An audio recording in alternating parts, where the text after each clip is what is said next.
CPM-നെ സംബന്ധിച്ച് ഇതൊരു വലിയ പ്രതിസന്ധിയായിട്ട് അവരുടെ മുമ്പിൽ രൂപപ്പെട്ട് കഴിഞ്ഞിരിക്കുന്ന കാര്യത്തിൽ തർക്കമില്ല. ഇപ്പം അവർ പലതരത്തിൽ ഇതിനെ ഡീവിയേറ്റ് ചെയ്യാൻ ശ്രമിക്കുന്നുണ്ട്. ഇത് തെറ്റിദ്ധാരണ പരത്തുകയാണ്. പ്രതിപക്ഷം പ്രത്യേക താല്പര്യത്തോടെ തെറ്റിദ്ധാരണ പരത്തി ജനങ്ങളെ ആകമാനം ആശയക്കുഴപ്പത്തിലാക്കുന്നു എന്ന് പറയുന്നു. അല്ലെങ്കിൽ സോണിയാഗാന്ധിയെ ഈ പോറ്റി പോയി കണ്ടിട്ടുണ്ട്, ഞങ്ങളുടെ മാത്രം പിഴവായിട്ട് കാണാൻ കഴിയില്ല, പോറ്റിയുടെ പ്രായോജകർ കോൺഗ്രസ്സുകാരാണ് എന്ന് പറയാൻ ശ്രമിക്കുന്നു. അങ്ങനെയൊക്കെ പറയുമ്പോഴും ആത്യന്തികമായി ഇതിൻ്റെ ഭാരം പേറേണ്ടി വരുന്നത് CPIയും അതിൻ്റെ സർക്കാരുമാണെന്ന കാര്യത്തിൽ തർക്കമില്ല. കാരണം ഭരിച്ചുകൊണ്ടിരിക്കെ, അവർ 10 വർഷമായിട്ട് ഭരിച്ചുകൊണ്ടിരിക്കെ അവരുടെ ദേവസ്വം ബോർഡിന് കീഴിൽ നടന്നിട്ടുള്ള ഒരു കൊള്ളയെക്കുറിച്ചുള്ള ഇൻവെസ്റ്റിഗേഷനാണ് നടക്കുന്ന ഒന്ന്. രണ്ടാമത്തെ കാര്യം, അതിൽ നടക്കുന്ന ഇൻവെസ്റ്റിഗേഷൻ എങ്ങനെയാണ് ഉണ്ടായതെന്ന കാര്യം പ്രത്യേകം ശ്രദ്ധിക്കേണ്ടതാണ്. സർക്കാർ ഇപ്പം ശബരിമലയിൽ ചില കാര്യങ്ങൾ മോശമായി നടക്കുന്നു, അസാധാരണമായി നടക്കുന്നു, അത് വളരെ നീതിയുക്തമായിട്ടും സുതാര്യമായിട്ടും ഇൻവെസ്റ്റിഗേറ്റ് ചെയ്യണമെന്ന് പറഞ്ഞ് സർക്കാർ ഒരു ഏജൻസിയെ കോൺസ്റ്റിറ്റ്യൂട്ട് ചെയ്യല്ല ഉണ്ടായത്. മറിച്ച് ഹൈക്കോടതി ഇതിലെ ചില പ്രശ്നങ്ങൾ കണ്ടെത്തുകയും അന്വേഷിക്കണമെന്ന് ആവശ്യപ്പെടുകയും ഹൈക്കോടതി ആ അന്വേഷണ സംഘം എങ്ങനെയായിരിക്കണം നിർദ്ദേശിക്കുകയും അങ്ങനെ അന്വേഷണ സംഘം കോൺസ്റ്റിറ്റ്യൂട്ട് ചെയ്യുകയും അവരുടെ ഇടപാടുകളെല്ലാം കോടതി കൃത്യമായ ഇടവേളകൾ വിളിച്ച് പരിശോധിക്കുകയും നിർദ്ദേശങ്ങൾ കൊടുക്കുകയും ചെയ്തുകൊണ്ടിരിക്കുന്നു. സത്യത്തിൽ ഇപ്പോൾ കേരള ഹൈക്കോടതിയുടെ മേൽനോട്ടത്തിൽ ഒരു സംഘം അന്വേഷണ ഉദ്യോഗസ്ഥർ നടത്തുന്ന അന്വേഷണമാണ് ഇത്. അതുകൊണ്ട് കേന്ദ്ര സർക്കാർ രാഷ്ട്രീയ താല്പര്യത്തോടെ വേട്ടയാടുന്നു എന്ന് പറയാനുള്ള സ്കോപ്പ് ഇവിടെ ഇല്ല. അല്ലെങ്കിൽ ഇത് ഞങ്ങൾക്കൊരു ഞങ്ങൾ തന്നെയും നോക്കൂ, ഞങ്ങൾക്കിടയിൽ കള്ളന്മാരുണ്ടെങ്കിൽ ഞങ്ങൾ പിടിക്കാൻ ഒരു മടിയുമില്ലാത്തവരാണ് എന്ന് പറയാനുള്ള സ്കോപ്പും ഇല്ല. കാരണം എന്താണ്, ഇത് ഹൈക്കോടതി നടത്തുന്നതാണ്.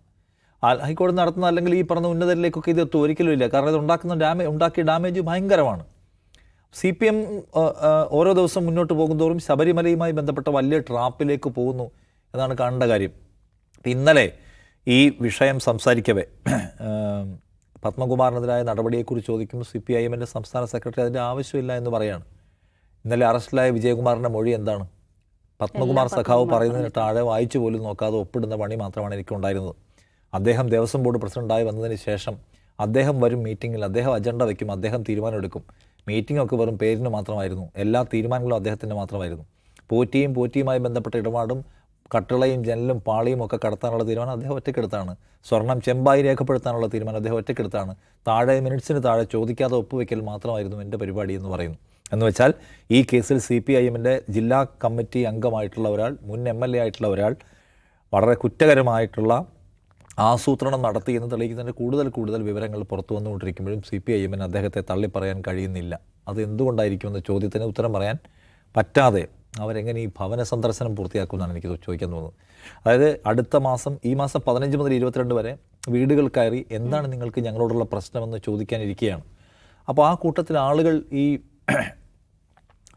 ശബരിമല എന്ന് പറഞ്ഞ ഇന്ത്യയിലെ തന്നെ ഏറ്റവും വലിയ പ്രധാനപ്പെട്ട ഒരു തീർത്ഥാടന കേന്ദ്രത്തിലെ അയ്യപ്പൻ്റെ മുതൽ സൂക്ഷിക്കാൻ നിങ്ങളെ ഏൽപ്പിച്ചിരുന്നില്ലേ? അത് സൂക്ഷിക്കാനുള്ള ബാധ്യത നിങ്ങൾക്കായിരുന്നില്ലേ? നിങ്ങൾ സൂക്ഷിച്ചോ? അതിലെ ആൾക്കാർ അടിച്ചുകൊണ്ട് പോയില്ലേ? അടിച്ചുകൊണ്ട് പോയതിനെക്കുറിച്ച് അന്വേഷണം നടത്തുമ്പോൾ അതിൻ്റെ എല്ലാം പ്രധാന കർമ്മികളായി നിൽക്കുന്നത് നിങ്ങളുടെ തന്നെ ആൾക്കാരല്ലേ? ആ ആളുകൾ പിടിക്കപ്പെട്ടതിന് ശേഷം നടപടി എടുക്കുമെന്ന് ചോദിക്കുമ്പോൾ നടപടി എടുക്കാൻ സമയമായിട്ടില്ല എന്നല്ലേ നിങ്ങൾ പറയുന്നത്?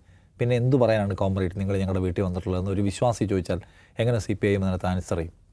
ആ ഒരു പ്രതിസന്ധിയുടെ നടുക്കടലിലാണ് CPM നിൽക്കുന്നത് എനിക്ക് തോന്നുന്നത്.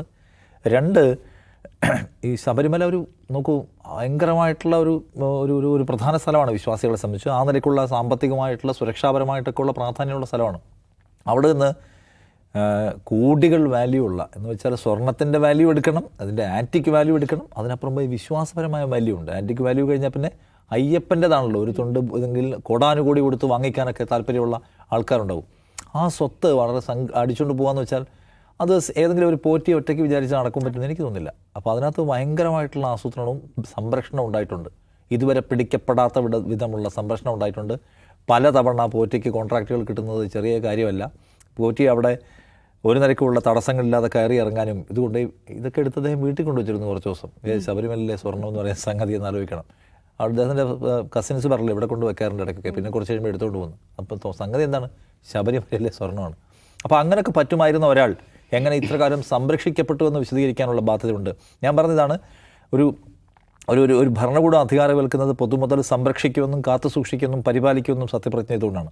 അത് പരിപാലിച്ചിട്ടില്ല എന്ന പ്രശ്നമുണ്ട്. ചരിത്രത്തിൽ ആദ്യമായിട്ടാണ് ഒരു ദേവസ്വം ബോർഡ് എന്ന് പറയുന്ന സംഗതി ഈ പ്രതികൂട്ടിലാവുന്ന ഒരു സംഭവം ഉണ്ടായിട്ടുള്ളത്. സോ അതുകൊണ്ട് ശബരിമല എന്നത് CPM-ന് ഇനിയും പരിഹരിക്കാൻ കഴിയാത്ത ഒരു പ്രശ്നമായി നിൽക്കെ അത് വലിയ കുരുക്കിലേക്ക് അവരെ കൊണ്ടുപോകുന്നു. അതിൽ തന്നെ തുടക്കം മുതലേ കേൾക്കുന്ന പേരാണ് കടകംപള്ളി സുരേന്ദ്രൻ്റെ പേര്. അദ്ദേഹം ഒന്ന് ദേവസ്വം മന്ത്രിയാണ്. പത്മകുമാർ ഒറ്റയ്ക്ക് മാത്രം നിർവഹിച്ച ഒന്നാണോ? പത്മകുമാറിനെ തള്ളിപ്പറയാൻ എന്തുകൊണ്ട് പാർട്ടിക്ക് ഇപ്പോഴും കഴിയുന്നില്ല? പത്മകുമാറെ എന്തിന് സി പി എമ്മിനോട് ഈ ചതി ചെയ്തുവെന്ന് ചോദിക്കാൻ സി പി എമ്മാർക്ക് കഴിയാത്തത് എന്താണ്? നമ്മുടെ പാർട്ടി തോറ്റുകൊണ്ടേ ഇരിക്കുകയാണ്. കഴിഞ്ഞ തവണയും നമ്മൾ ശബരിമലയുടെ പേര് തോറ്റു, ഇത്തവണയും ശബരിമല ഒരു തോൽവിയുടെ പ്രധാന കാരണമായി.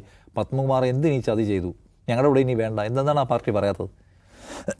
അപ്പോൾ അങ്ങനെ പറയാൻ കഴിയാത്ത വിധമുള്ള നേതൃബന്ധങ്ങൾ ഈ കേസിനകത്തുണ്ടോ എന്നുള്ള സംശയം ഇവിടെ ഇപ്പോഴും നിൽക്കുകയാണ്. പാർട്ടി ഇപ്പം എന്തുകൊണ്ടാണ് CP ചന്ദ്രശേഖരൻ കേസിലെ പ്രതികളെ പല ആൾക്കാരെയും പൂർണ്ണ തോതിൽ തള്ളി പറയാൻ കഴിയാതെ വരികയും അവരുടെ കല്യാണത്തിന് വേണ്ടി വരികയും ചെയ്യുന്നത് എന്തുകൊണ്ടാണ്? ആ പ്രതികൾ ഉറക്കെ സംസാരിച്ചാൽ ഉണ്ടാകാൻ പോകുന്ന ഡാമേജ് എന്താണെന്ന് പാർട്ടിക്ക് നന്നായി അറിയാം എന്നതുകൊണ്ടാണ്. ഒരു ക്രിമിനൽ സംഘം എന്ന പേരിൽ അവരെ തള്ളിക്കളയാൻ പറ്റത്തില്ലല്ലോ. അപ്പോൾ ഇതിനകത്ത് പത്മകുമാറിനെ എന്തുകൊണ്ട് തള്ളിക്കളയുന്നില്ല? പത്മകുമാർ തന്നെയും വേറെ ദൈവതുല്യനായ ആളുണ്ടെന്നൊക്കെ പറഞ്ഞു കേട്ടിട്ടുണ്ടല്ലോ. അപ്പോൾ ഈ കടകംപള്ളി സുരേന്ദ്രൻ്റെ പേര് വരുന്നത് കൊണ്ടാണോ, അതോ ഇനി മറ്റാരുടെയെങ്കിലും പേര് വരുമെന്ന ഭയപ്പാടാണോ ഈ പാർട്ടിയെ ഇപ്പോഴും ഈ നമുക്ക് ഡൈജസ്റ്റ് ആവാത്ത നിലപാടിൽ നിലനിൽക്കാൻ നിർബന്ധിക്കുന്നതെന്ന ക്വസ്റ്റ്യൻ ജനത്തിനുണ്ട്. അത് ആൻസർ ചെയ്യാൻ CPM പറ്റിയിട്ടില്ല. ഇപ്പോൾ കടകംപള്ളി കുരുക്കിലാവുമെന്ന് ചോദിച്ചാൽ എനിക്കറിയില്ല. കടകംപള്ളി ചോദ്യം ചെയ്ത് വിട്ടയച്ചു, അദ്ദേഹത്തെ പ്രതി ചേർക്കുകയൊന്നും ചെയ്തിട്ടില്ല, അദ്ദേഹത്തിന് നേരിട്ട് ഇതിൽ ബന്ധമുള്ളതായിട്ടുള്ള വിവരങ്ങളൊന്നും പുറത്തു വരികയും ചെയ്തിട്ടില്ല. പക്ഷേ ഈ അന്വേഷണത്തിൻ്റെ ആളുകൾ കടകംപള്ളിയുടെ വീട്ടിലും എത്തിയിരിക്കുന്നു എന്നത് ഒരു വശത്ത്.